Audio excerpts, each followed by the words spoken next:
Hello and welcome to Election Exchange. We are tracking polling. This is the first phase of election 2024. If we speak about the 2019 picture, the NDA had secured 353 seats. This time they're setting themselves a target of 400 par. India Alliance got 129. Now let's look at how different political parties had actually performed in the seats which are going to polls today. That is 102 seats across 21 states.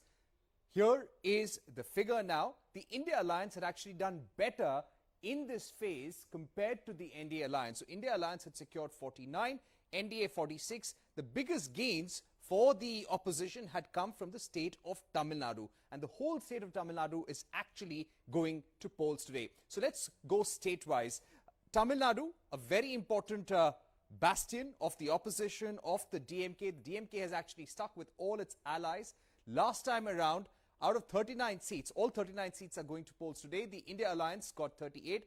The majority of the seats were won by the DMK. ADMK won 1. NDA could not open its account in the state of Tamil Nadu, and they're hoping to change things this time around. Now, there are at least 10 seats in this phase in Tamil Nadu where there is a contest between DMK, ADMK and the BJP. This is a three-way contest that we're actually looking at. You also have to see what will be the impact of the Kachativu campaign. Remember, the Prime Minister had actually been hitting out against the Congress for giving away the Kachativu island to Sri Lanka. And there are some seats where this could possibly have some impact. We will get you more details on the VIP candidates as well. The BJP, of course, will be counting heavily on Coimbatore, where you've got K. Annamalai, the state BJP president, contesting from. They're hoping that he'll change things for them. Thoothukudi is where Kanimodi is fighting from. You also have Karthi Chidambaram from Shivaganga, Dayanidhi Maran, Tamilisai Soundararajan. They're all contesting their seats. Let me also look at some of the other battlegrounds, starting with Rajasthan, a very important state there for the BJP. This was literally a bastion of the BJP in the last Lok Sabha elections. They won 24 seats, but this time they've changed at least 11 or 12 sitting MPs. So we will be looking at places like Churu, Jhunjhunu, Alwar, Jaipur, and what happens because of the changed seats in this region. Also very important to see what happens in Uttar Pradesh. 8 seats in Uttar Pradesh going to polls today. And this was the last figure in 2019. Out of all 80 seats, the NDA secured 64, the BSP 10, India Alliance 6. Now, if we look at what's happening today in phase 1, there were 3 seats out of 8 which were won by the NDA. 3 went to the BSP, 2 to the India Alliance. We'll be watching out for contests in Pilibhit and also Muzaffarnagar very closely. Muzaffarnagar is where sitting Minister of State Sunil Balyan is fighting from, and Pilibhit is no longer Varun Gandhi's constituency. It is Jitin Prasada's constituency. Now, let's go across to our team of reporters to discuss what's happening in this election. Let's begin with Tamil Nadu. Jude Saneth is standing by. Jude, tell us what's been the polling percentage like so far. What do voters around tell you, and what are the big factors that you're watching out for? Well, we're coming to you from the heart of Chennai. This is Alwar Pet. We are at the Eldams Road polling booth. And as you can see in my background, a line of voters have made their way from early parts of the morning to cast their vote. Remember, we're talking about Chennai here, a constituency that has typically seen very poor turnout. We're seeing usually middling 60s to early 70s in terms of a percentage.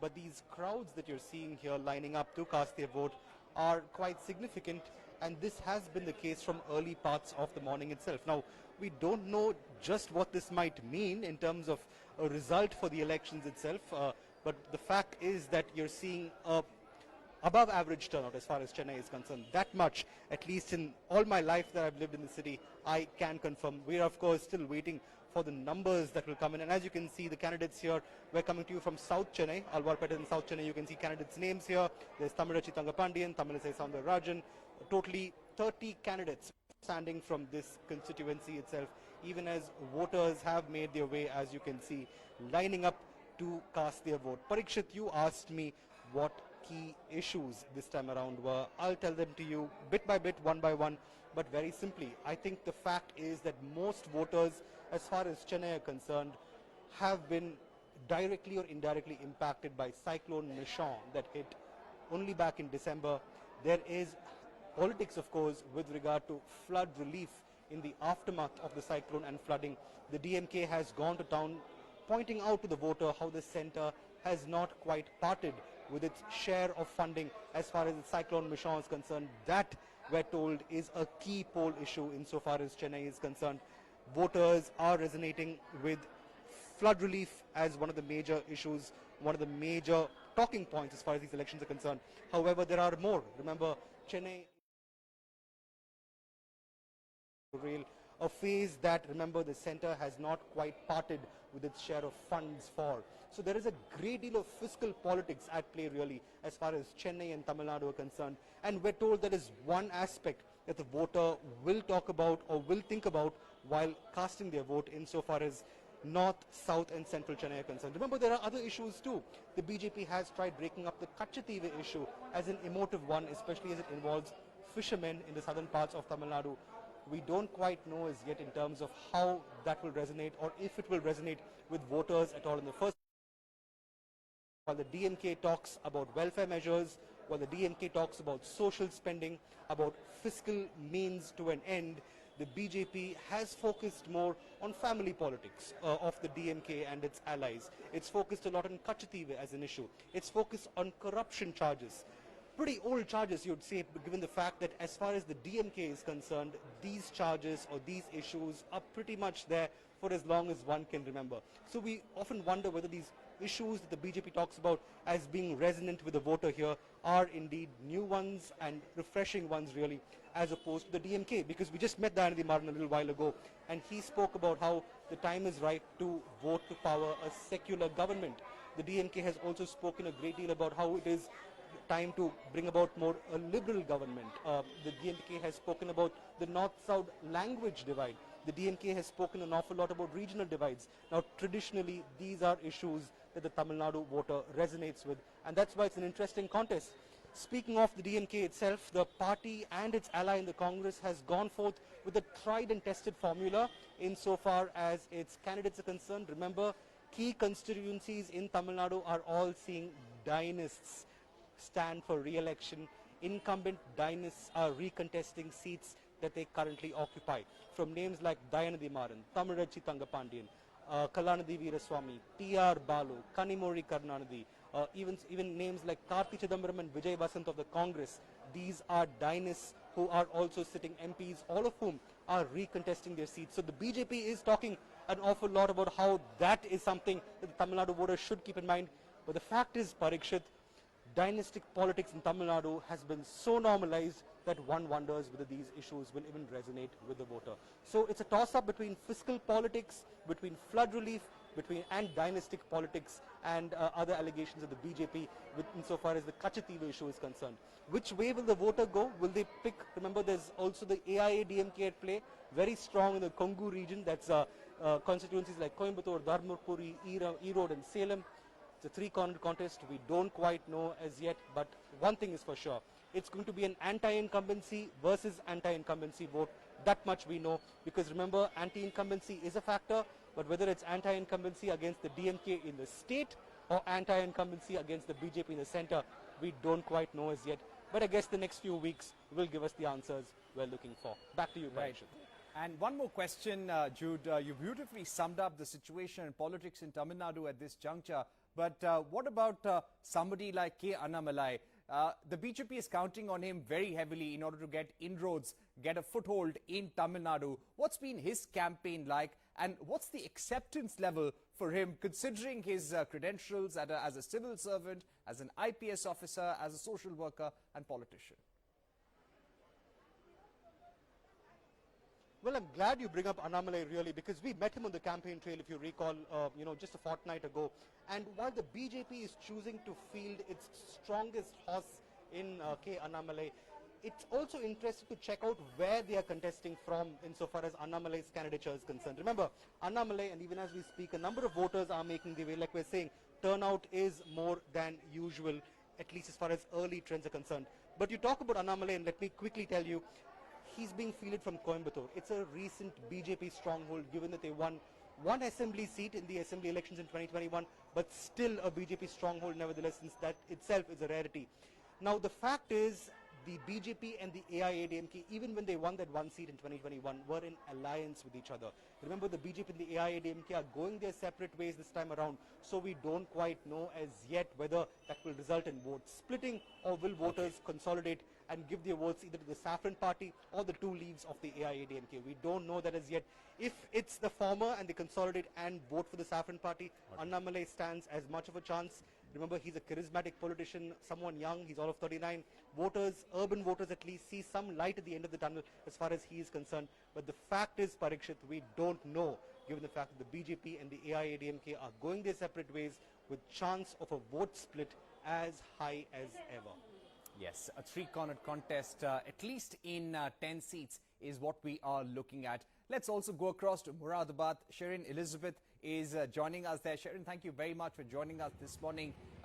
Western UP, the 8 seats that are going to polls today, it's going to be a tight fight. It's not going to be easy for either Sunil Balyan or even Jitin Prasada from Pilibhit. There are at least 2 seats where we're looking at a very tight fight. How is the contest really set up in Moradabad, where you're standing?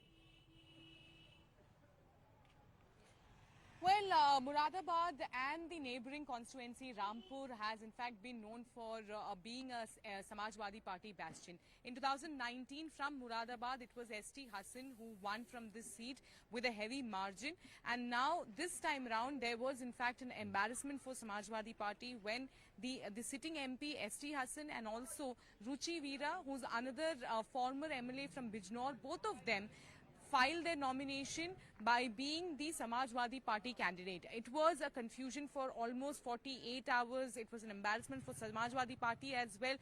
People were saying that there is no clarity when it comes to Samajwadi Party. Why is it that the 2 candidates from the same constituency have gone ahead and filed their nomination? But ultimately, the Samajwadi Party had declared that it is Ruchi Veera who is their candidate. And right now, I'm just reporting from one of the polling booths here, which is a model polling booth here at Moradabad. From 7 a.m. in the morning, we are seeing that people in large number are lining up, queuing up outside the polling booth to cast their vote. And right now, the last updated voter turnout in Uttar Pradesh is around 12.2%.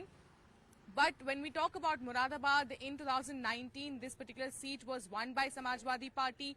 The only 2 times that BJP has won this particular seat is in 2014. That is being said because it was a Modi wave, and that is why Sarvesh Singh was able to win from this particular constituency. Before this, the Jan Sangh was the one who won in the 70s. So it is not known to be a BJP bastion, but known to be a Samajwadi Party bastion. But nevertheless, this time the BJP is hoping that they will be making a solid inroad when it comes to this particular area, because remember, there are around 47% of the Muslim community that lives in, the Muslim population that lives in Moradabad. But at the same time, a huge chunk of the schemes and the number of plans that the government has come up with for Muslims in this area, making Moradabad a smart city, all this could resonate with the voters is what the BJP is hoping for. Apart from the Muslim vote, the BJP is also eyeing the upper caste vote here. So that is the calculation with which the BJP is feeling that they could be able to win from this particular constituency. Last time they were not able to win, but at the same time, the Samajwadi Party, because of the no clarification, no clarity when it comes to their candidates, the confusion, not just in Moradabad, but the neighboring constituency, the Azamgarh bastion, Rampur, that we talk about, even there was a lot of confusion that Samajwadi Party once again was putting 2 candidates there. Both the candidates went ahead and filed their nomination. So there is a bit of confusion that could actually make people not to, go and trust Samajwadi Party is the big claim that is coming in from Bharatiya Janata Party. But you can see people here have gathered on my right side. You can see that people here are coming in large number and casting their vote here. Let me speak to some of them. क्या है मुरादाबाद की क्या है समस्याएं आपके हिसाब से क्या है यहाँ पे? समस्या को कुछ नहीं हमारे लिए, सही है, बढ़िया है। सही है, स्मार्ट सिटी है मुरादाबाद जैसे लिखा हुआ है, एंटर करते हैं मुरादाबाद स्मार्ट सिटी लिखा हुआ है, सच में है कि नहीं? नहीं, बन रहा है, बन रहा है, अभी हुआ नहीं हुआ है? नहीं पूरा काम। अच्छा, हाँ, पूरा काम नहीं हुआ। ये नाराजगी है एसटी हसन जी साहब को, जो यहाँ से थे, उनको टिकट नहीं दी है, इस बार रुचि वीरा को दी है, तो क्या समाजवादी पार्टी से नाराजगी है थोड़ी बहुत? नहीं, कोई नाराजगी नहीं। So you heard it that people are saying that the process of Moradabad is still in the process to make it a smart city, and when it comes to ST Hassan not being given a ticket, there is no narazgi, there is no disappointment against Samajwadi Party. So people here in large number are coming out and voting here. Back to you. Right, and Sharon, you're absolutely right.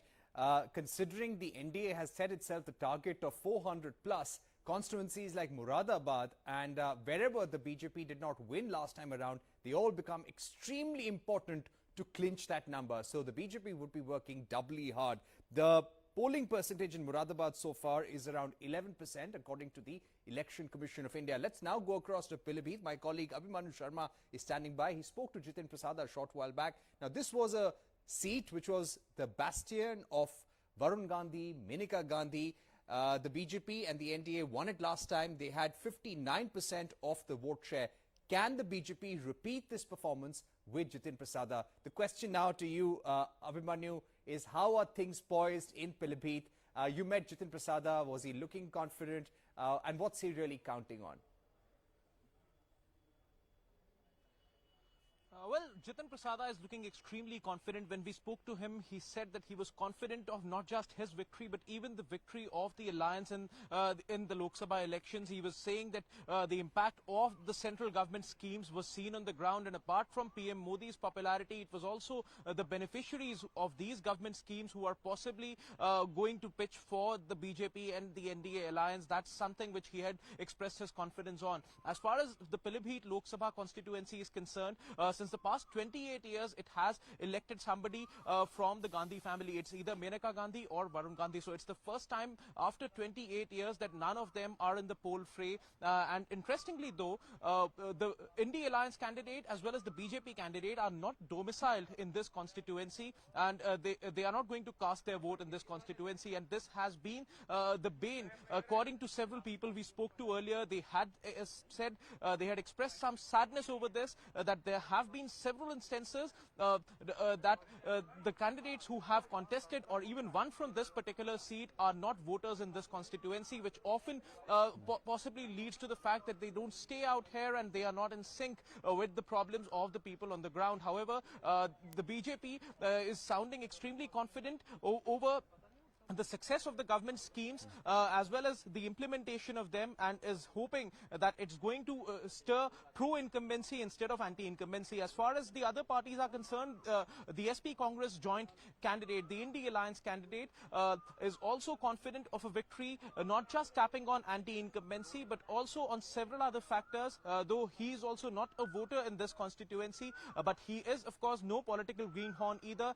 He has been an MLA several times. He has also been a minister in the UP government. The same goes for the BSP candidate out here. So of course all politically experienced candidates are contesting from Pilibhit this time around. As far as the economic issues are concerned, of course this is known for its sugarcane farming. Of course it's part of the sugarcane belt in western Uttar Pradesh. It borders Uttarakhand towards the north. The village, the polling booth we are now currently standing in is possibly the last polling booth on the road towards Uttarakhand.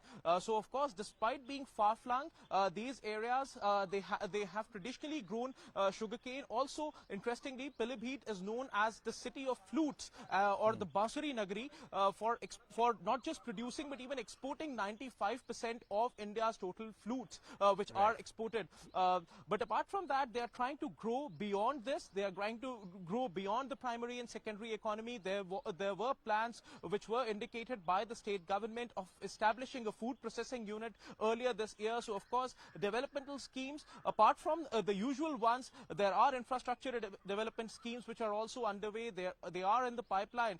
So of course a lot is going to hinge on which candidate is going to win from here and how the polling battle why is don't going you try to and show conclude, us even around as what's all the happening at sides the are polling booth where you're standing right now? I'm getting a sense that Pilibhit has seen about 13.3% polling percentage so far. Is it possible for you to walk around, show us what's happening at the polling booth? Do you see long lines there? And did the voters, when you spoke to them, did they express surprise about Varun Gandhi not contesting? Well, there hasn't been any indication from the voters so far as the candidates are concerned. But what we spoke to them earlier about, they were of course complaining about the heat, and there were complaints about the fact that that there was no shade which was installed at several stations. Of course, several polling stations have installed shades for voters, and they are trying to facilitate their entry. There are also ramps which have been put in to facilitate the entry of the differently abled and the elderly. But of course, the heat continues to be a big factor which possibly may deter people from coming out of their houses. But as we have seen in the previous Lok Sabha elections too, or any other assembly elections for that matter, which have taken place during summers, during hot climate, that the polling percentage, the footfall at polling booths, that picks up after 4 p.m. and 5 p.m. So of course there is a big percentage of people who come in the morning, and then there is a lull towards the afternoon, and then again it picks up in the evening. So as we approach the afternoon, in all likelihood, we are seeing that the queues are dwindling behind us, and we expect to see more queues as the day progresses. Clearly, till now, no specific issues have been laid out by the people, by the voters so far, but it remains to be seen what kind of issues would be spoken about as we speak to more voters in the course of the day.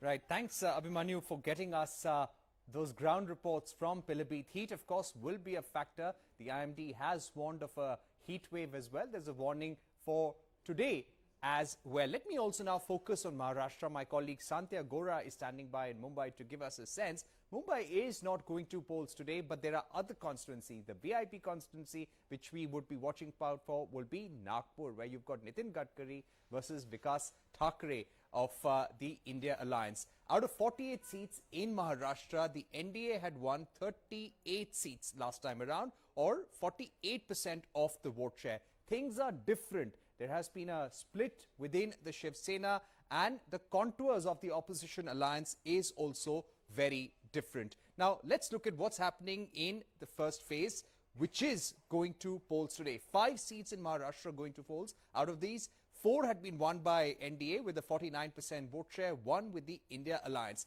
Let's go across to Santya now. Santya, Nitin Gadkari, of course, hoping for a hat-trick from Nagpur. But if we look at the contest across these 5 seats going to polls today, how have the politics in Maharashtra over the last few years changed things this time around?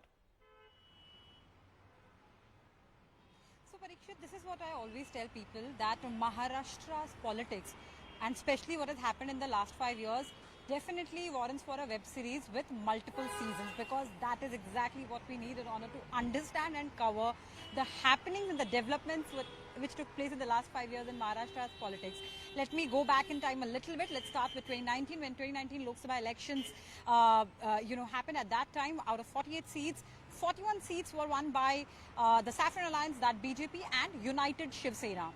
Now this time, the alliances obviously have changed. This time, BJP is contesting elections with Eknath Shinde's Shiv Sena and Ajit Pawar's NCP.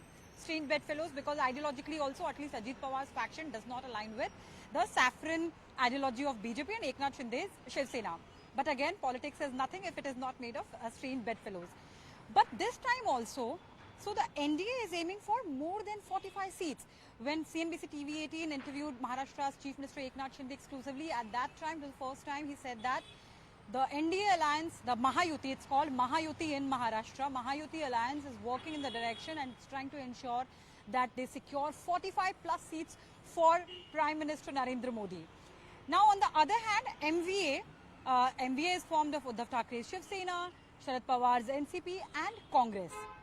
Now, let's talk about the 5 seats first. Now, obviously, you rightly mentioned that the most VIP, most important seat here is Nagpur, where Nitin Gadkari is going to contest.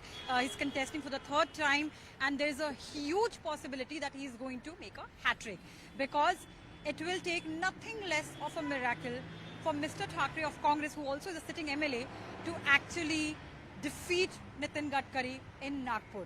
And that is exactly why Thackeray was also a little reluctant, for contesting from this seat. But I'll tell you the most interesting seat in terms of, because Nagpur is not at all cutthroat. The seat where the competition is extremely cutthroat is Chandrapur. And there are multiple, dynamics here in play. First of all, let's talk about the candidates. For BJP, Sudhir Mungantiwar is the candidate.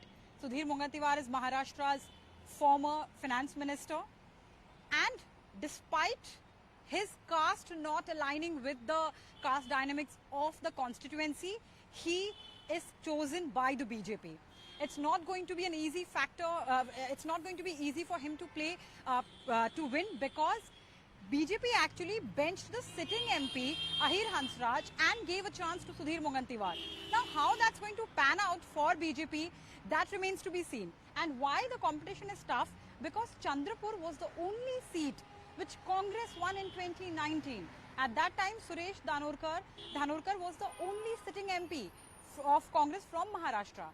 After his demise last year, now the Congress has given the ticket to his wife, Pratibha Dhanorkar. Now, Pratibha Dhanorkar comes from the Kunbi community, which has a huge presence in the community. Pratibha herself has, significant presence in the rural pockets of the constituency. One thing which Sudhir Mungantiwar lacks. But again, Sudhir Mungantiwar is somebody who is riding high on the development promises of the NDA, and the importance of this seat is significant, and why it matters for both the alliances and both Congress and BJP, because Congress wants to retain its one seat which it got in 2019, and BJP wants to deny, does not want Congress to have that one small pleasure also. Another thing here in play is Sudhir Mungantiwar ensured that there were a list of, star campaigners, one after the other, campaigning for him in the region, whether it was Bollywood star Sunil Shetty or, politicians and stalwarts like JP Nadda himself, Amit Shah himself, Devendra Fadnavis, all these people. Another thing, another seat which is going to be very interesting, is Ramtek. Now, let me give you a little bit of history of Ramtek. Ramtek is that one seat where Congress's P.V. Narasimha Rao, India's former Prime Minister, won the Lok Sabha elections on 2 occasions. So that is why before 2014, Ramtek was considered as Congress's bastion, obviously not anymore. But this time, this is how the candidates are placed. And Ramtek is the only place out of these 5 seats, Ramtek is the only constituency where Eknath Shinde has fielded his contestant. Rest 4 BJP contestants are on the remaining 4 seats. So for Ramtek, it's Raju Parve who is fighting the elections on Eknath Shinde's ticket. And interestingly, Raju Parve is a Congress rebellion. He did not get a Congress ticket, so he switched sides. A factor which is extremely common in Maharashtra is that it does not even raise eyebrows anymore. Other than Raju Parve, the second candidate here for Congress is Shyam Kumar Barve. And this seat, even before these candidates were announced or listed out, there were a lot of controversy involved, because in the beginning, Congress made its mind to give the ticket to Rashmi Barve, and Rashmi Barve's caste certificate was cancelled. And Ramtek is a reserved seat. It's reserved for the SC community. So that is why that caste certificate was important. So instead of Rashmi Barve, now Shyam Kumar Barve is going to contest elections. Now, there is another, factor in play here, that is VBA of Prakash Ambedkar. When the talks of seat sharings were going on at that time, VBA tried a lot to become a part of the MVA, but that did not materialize. So now VBA has contested candidates on the seats where MVA has fielded its candidates, and that is going to definitely harm MVA, especially Congress. So for Ramtek, Kishore Gasbiye, who actually is a former bureaucrat, he is going to contest elections on a VBA ticket, and the chances are very high that he is going to make a dent into the Dalit votes, and that is going to harm the prospects of Congress. Now, these are some of the seats. Another interesting seat is Gadchiroli. Other than that, Bhandara Gondia. A lot of history is there, a lot of, out of all these 5 seats, if we talk about BJP, BJP has fielded 3 sitting MPs. Nitin Gadkari from Nagpur, Ashok Nete from Gadchiroli, and Sunil Mende from Bhandara Gondia. Now, Sudhir Mende's name came as a surprise, because Sudhir Mende, despite the fact that he won with a massive margin in the last elections, is not a popular face in Bhandara Gondia area. It's a twin constituency. He is from Gondia. So people Okay. of Bhandara were upset that all the funds and all the favors were going in the direction of Gondia and not Bhandara. He is accused of not being available to his people. He's accused of not visiting his constituency enough. So he wasn't really popular. There's a huge anti-incumbency wave also there. But surprisingly, Congress actually contested Dr. Prashant Padole from this seat. Now, Dr. Prashant Padole is not at all a popular face in terms of, he's not a known face. Because last time when he won the state elections on a Sena ticket, he actually got only 2,000 votes. That's a really, really small number. So why exactly Dr. Padole was contested by Congress, that is a mystery, that is not known. And another thing is, as far as Maharashtra is concerned, Parikshit, for all the parties, whether it's the BJP or the Congress or the Shiv Sena, all these parties, Maharashtra seats, Maharashtra elections, Lok Sabha elections are not at all lamppost. That's why a lot of efforts are being put in order to find the right candidate. That's why BJP once again repeated its sitting MP from Gadchiroli Chimur seat, that's Ashok Nete. And All right. Congress, Santya. there was again rebel in the party, yes. Yes, Santya, thank you for putting the entire politics of Maharashtra in perspective for us.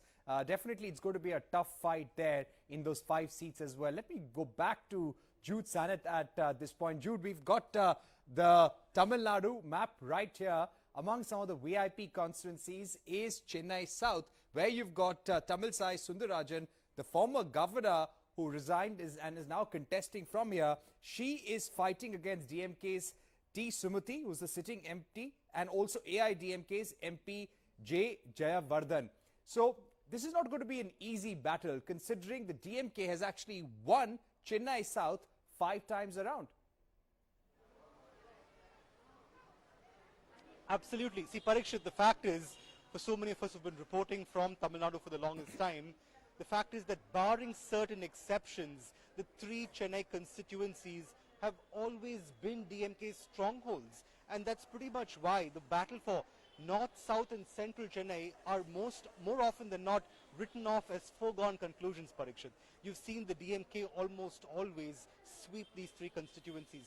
And that's also why, like I pointed out a while ago, they've reserved these 3 constituencies for their most urban and their most well-known, high-profile, city-based dynasts. You're having Kalanidhi Veeraswamy from North Madras, or North Chennai rather, son of former Tamil Nadu Energy Minister Arcot Veerasamy. You have Dayanidhi Maran from Central Chennai. He's of course the son of Murasali Maran, a former Union Minister, and Thamizhachi Thangapandian, sister of the incumbent Finance Minister of Tamil Nadu, Tangam Tenerisu. Since you brought up South Chennai, I just want to point out to you the fact that this time around, despite how most poll pundits tell you that the 3 Chennai constituencies are foregone conclusions in favor of the DMK, the BJP is leaving no stone unturned in giving the Dravidian party a fight to the very end. And that's pretty much why they've got Tamilisai Soundararajan back from a political retirement of sorts, getting her, to resign as a Telangana and Puducherry governor to contest from South Chennai on a BJP ticket. You might recall we actually spoke, to Tamilisai Soundararajan on the campaign trail, where she told us that she opted to fight from this constituency because she is a voter here and she wants to do work which would see her be as close to the people as possible. And that's pretty much why Tamilisai Soundararajan will be contesting from South Chennai. In fact, it is the constituency where we are reporting from right now. But the fact is that even a big name like Tamilisai, although she's never won an election in her life, and that is a fact because the BJP, remember, has won few and far between as far as Tamil Nadu is concerned. The fact is a name like hers, a former Tamil Nadu BJP president, a former governor, will in fact put up some bit of a fight. But the fact is, the incumbent in Thamizhachi Thangapandian, despite the Chennai floods, despite infrastructural concerns in South Chennai, despite a lot of anti-incumbency, one might say, stands on higher ground because that's how much of a stronghold South Chennai is. And the other 2 seats in Chennai as well, for that matter, are for the incumbent DMK, Parikshit. Right. Jude, let's also speak about seats where the NDA is focusing on really. Now, you've got 39 seats in Tamil Nadu. The DMK has largely stuck to its ally partners. Lot of changes in the NDA camp. According to our analysis, there are at least 10 seats where the NDA is focusing on in a big way. Give us a sense of which seats are these and how is the alliance spread out across the state? Absolutely. Now, let me tell you very quickly that the NDA alliance in Tamil Nadu, at least in recent times, involved one big alliance partner, and that is the AIADMK. Now, remember, Parikshit, the AIADMK is not part of the NDA equation this year. So one wonders how successful the alliance will be in the first place. Will there be splitting of votes? Will people who typically vote for the AIADMK BJP combine now have to decide between the AIADMK and the BJP? And will that automatically be advantage DMK? Very likely, yes. But before we get any further of ourselves, let me give you a breakdown in terms of the key seats that will be contested by the NDA, like you asked me. Firstly, South Chennai, like we just spoke about, Tamilisai Soundararajan is a big name. She will contest from South Chennai. Central Chennai is seeing the relatively newer but one of the younger faces, 37-year-old Vinod P. Selvam, taking on the Colossus in Dayanidhi Maran. The Saffron Party hopes that a younger candidate will resonate with Central Chennai's young urban voter. So that's two constituencies that the BJP is betting on, in the NDA alliance in a big way. But also remember, a constituency like the Nilgiris, seeing L. Murugan of the BJP, incumbent Central Minister of State for Information and Broadcasting. He's taking on another DMK colossus in A. Raja, who's won the Nilgiris multiple times over. So the BJP is also looking at, the Nilgiris as a crucial constituency for the NDA alliance. And then, of course, there are also a constituency like Kanyakumari that's seeing former Union Minister of State Pon Radhakrishnan contesting again. Remember, a very significant constituency because it was only in 2014 that Pon Radhakrishnan actually won a grand total of 1 seat from that constituency for the BJP, which in Tamil Nadu is a pretty big deal. So Pon Radhakrishnan recontesting from Kanyakumari itself, but this time around he'll have a united opposition. Back in 2014, the DMK and the Congress went their own ways, so one might argue the BJP could win that seat, but with a united India bloc in Tamil Nadu, one wonders whether Mr. Radhakrishnan will be successful in a constituency like Kanyakumari that's also seeing a very strong Christian vote that normally goes in favor of the DMK Congress combine. Very quickly, a few other important constituencies. Virudhunagar is seeing the NDA field Radhika Sarath Kumar, a very well-known actor in these parts, who recently merged her party with that of the BJP. You're seeing an alliance partner in the DMDK, the late actor Vijaykanth's party, also contest very strongly in Virudhunagar, where his son, Vijaykanth's son, Vijay Prabhakar, is contesting in a big way. So an array of seats that's seeing the BJP really hold its own in the NDA alliance, but whether they will, come one up over a united Congress, DMK, left and MDMK Parikshit remains to be seen. And that's the election story really as we go forward. Right. Tamil Nadu is very important for the BJP and NDA's fortunes in 2024. If they want to cross the 353 mark, the 400 mark, then they will have to make major gains there. Because if we speak about the first phase specifically, where the India Alliance, the opposition had actually done better in 2019, it was probably because of the state of Tamil Nadu, where most of the gains really came from. And that's what makes the bastion very important. Let's also quickly mention that the state of Bihar is also going to polls today. 4 seats out of 40 going to elections, and polling is taking place. NDA won 4 seats. The India Alliance did not win any seat here this time around. This is a stronghold of the NDA, so to say. Let's see how they perform. Let's also not forget that you have at least 15 seats in the northeast part of the country going to polls today, and 5 seats from Assam. So we will be looking at the battle for the northeast very closely as well, and we'll see how much inroads can the BJP actually make, and where all can the opposition actually challenge the NDA. So keep tuning in to CNBC TV18 for more updates through the day. We will be getting you updates from 102 constituencies across 21 states.